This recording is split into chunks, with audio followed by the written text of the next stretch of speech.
The story of bullying leads to death. It is said that in a school, located in one of the European countries, the 16-year-old girl Jessie lived a miserable life. The rest of the students were always making fun of her and bullying her, and because she was shy, she couldn't answer them. This girl has been suffering a lot for months without any help from school, and without telling any of her family. One day, one of the students made a proposal to the others and they decided to implement it. One of the students said, "Jessie, look. We've decided to stop mocking you in one case." Jessie shyly replied, "What is it?" Another student said, "Do you know the tombs in the northern region?" Jessie, "Yes." A second student said, "You should go there when the moon is full." A fourth student continued, "Relax and as loudly as possible at the central cemetery and say, 'I want to be your friend.'" Jessie hesitated a lot before answering the question. These cemeteries are famous among the residents as being haunted, and that ghosts appear frequently and do strange actions on the days of the full moon. Jessie couldn't think long, because one of the students had cut her train of thought when he told her. The student amidst the laughter of the other students, "What did you decide, Jessie? You will continue like this until the end of the year." Jessie, "Well, okay." On the agreed day, when the clock struck 12 midnight, Jessie and the rest of the students were standing at the agreed-upon graves. One of the students said, "Come on, Jessie, come in." Jessie said, frightened, "No." One of the students, "What happened? Won't you interfere?" The student took out his cell phone and began filming Jessie stammering. "It was only from them that I decided to enter." Indeed, it agreed. At the same time, because the sky was overcast and it was winter, thunder, lightning, and rain began to fall. Jessie shrieked so loudly that the students were horrified by her and they all ran away, leaving the poor woman alone. When morning came, and Jessie had not yet returned home, her parents began asking about her at school and the surroundings, forcing the students to finally admit what happened. Everyone rushed to the cemetery, and they found the girl dead, with signs of fear and panic on her face. When the police arrive at the scene, they carry out investigations. They concluded that because of the fear that the girl experienced, and while she was trying to escape, her clothes had become entangled in some of the trees in the place, which made her believe that a ghost was dragging her back. A young man tells of the most terrifying situation that has ever happened to him, and says that he was unemployed and found an advertisement for a store guard during the night.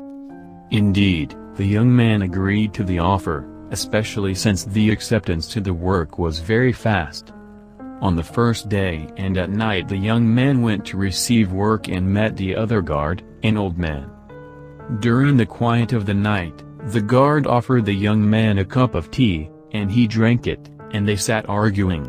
While they were talking, the young man heard hidden voices, which made him feel anxious and terrified, so he asked the elder guard, and he replied that he should not pay them any attention and that those voices are accustomed to them because the place is empty of life. Indeed, the young man heard the guard's words and tried to forget what had happened, but soon saw phantoms pass quickly, which frightened the fingers. So he took a stick and went to wander around the place. Perhaps he might be a thief, and this is of course better, but he found nothing. He went back to the guard and did not find him, and soon he heard the call to dawn from a distant mosque, which made him feel comfortable. At 8 o'clock, which is the time for the end of his work, and he is excessively curious about the great guard, so he finds the other guard who works in the guard during the day, has come. The young man's face showed signs of confusion and questions, but the day guard knew what had happened to him. He said to him, "Did the old man disappear?" Suddenly, the signs of astonishment increase more on the young man, as he marvels at the matter.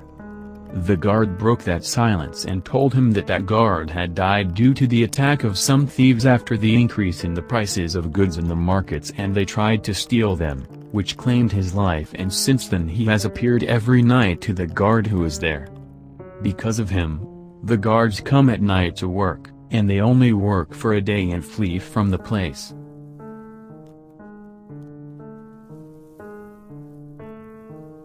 John came home after a hard day's work. On the way back he found a little girl, between 15 and 18, trying to stop a taxi that would take her home. John looked at her and imagined that his daughter Gabe would be in the same situation. She is the same age and usually goes out for her lessons. John stopped by the girl and the following conversation took place. John said, "Baby, where do you want to go?" Girl, "I want to go to the end of the street, uncle, but I can't stop a car." John looked at the girl, feeling that the place was relatively far away, but he remembered his daughter and told the girl to ride. Several minutes passed, and John found that the girl was feeling very cold, so he gave her his coat and his glove. John arrived at the place the girl described, a place in the middle of an empty land somewhat outside the city. The girl came down and John went home.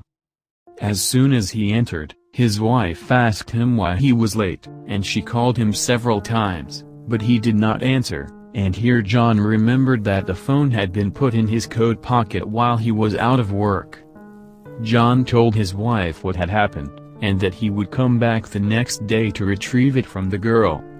Indeed, the next morning he went to the same place, knocked on the door, and an old lady opened for him. The old lady said, "What do you want, son?" John, "Grandma, I dropped a girl here yesterday, and I had given her my coat and some of my things." "Old lady, what are you saying, my son? I don't hear very well." John repeated the story to the old lady 5 times, feeling that her features each time seemed different, but he did not care much. The last time the old man told him that no one lived in the house, and the whole area, other than that. John felt strange, he was sure of the address. John doubted the old man and asked her to give him a glass of water. He entered the house, and while looking at the old pictures hanging on the wall, he found the picture of the girl he had brought. "John, Grandma, this is the girl you delivered yesterday. Where is she?" The old lady said, "What do you say, son?" After suffering, she was able to hear. She replied, "She is my granddaughter, and she passed away nearly 10 years ago." John is stunned and decides to get out of the house and go to his friends to tell them what happened. John's friend said, "Where exactly is the location?" John, "At the end of South Street," described his address in full. His friend said, "What do you say, man? Everyone in this house died in a fire nearly 15 years ago."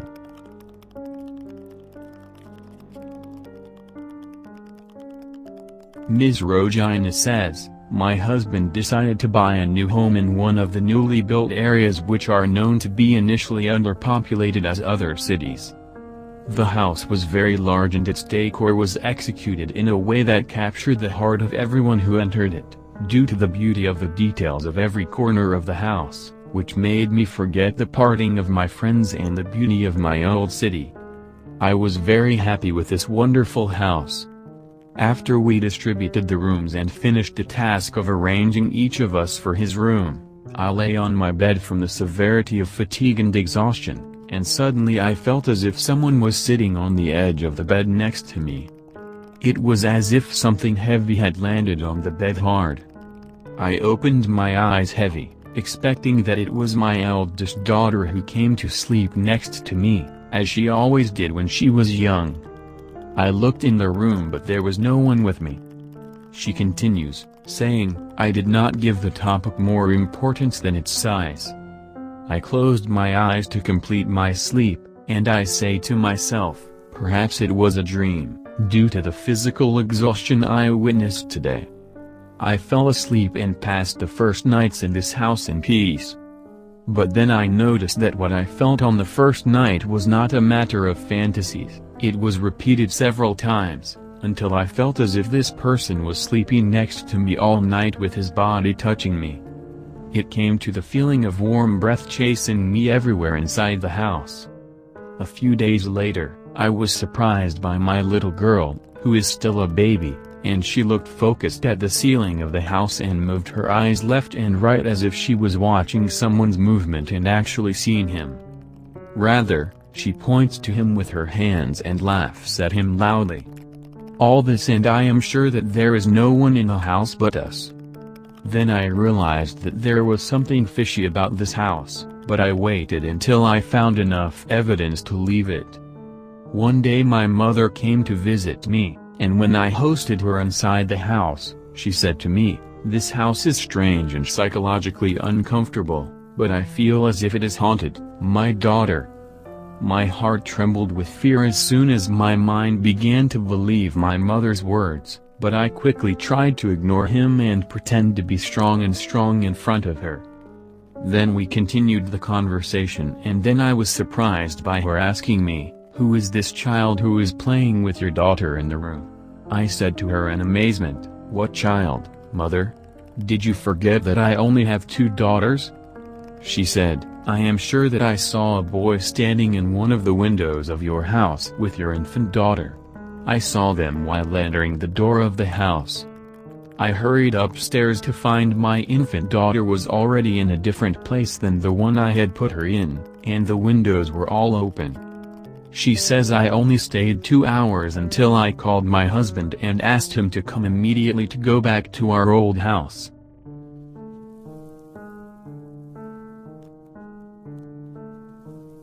This terrifying story actually happened to a girl who was living in a small village called Hind at the age of 25. Hind was living with her poor families in one of the small and poor villages, and no one proposed to her, and Hind did not find any work in her village because it is a small village and everyone in it works in farming. So Hind decided to travel to the city to work and help its people because their financial conditions were very difficult. Hind moved to the city looking for work and was living in a small hotel, and after a few weeks Hind was able to find a good job and started looking for a small accommodation because staying in the hotel was costing her a lot of money. Hind had been searching for a long time to find simple accommodation, and indeed she had found a small apartment in a very old property, and Hind was happy that she had been able to find a simple house that suited her financial condition. Several days later, Hind began to feel terrified, as she felt that there was a hidden person living with her in the house. When night fell, she would hear footsteps in the house, feel strange breaths, and see the imagination of people moving in the house. Hind felt very terrified, but she was unable to move from the house, which she found with difficulty due to lack of funds. So Hind decided to bear this frightening situation in order to collect some money from her work to enable her to move to a better housing. The situation remained as it was, and every day Hind felt a ghost watching her and chasing her. One day, Hind saw in the house the ghost of a hanged woman, and this ghost kept appearing to Hind for a long time. Hind knew from her neighbor that this apartment is haunted by evil spirits, and no one has lived in it for many years. A mentally ill woman lived in this apartment and committed suicide by hanging. And when Hind saw the picture of this woman, she knew that the ghost that appeared to her was the ghost of that lady, so Hind decided to leave this house quickly. On the day that Hind was preparing to leave, she collected her clothes and decided to leave, but she had to stay at home until morning. But at night the neighbors heard Hind screaming and crying out, saying, "Ghosts are killing me." Indeed, the neighbors tried to help her, but the apartment door was closed with a hidden force, and after Hind's voice calmed down and she was no longer screaming, he opened the apartment door alone. So the neighbors entered and found Hind hanged, and next to her was a paper written on it, "This is the reward for anyone who approaches my house."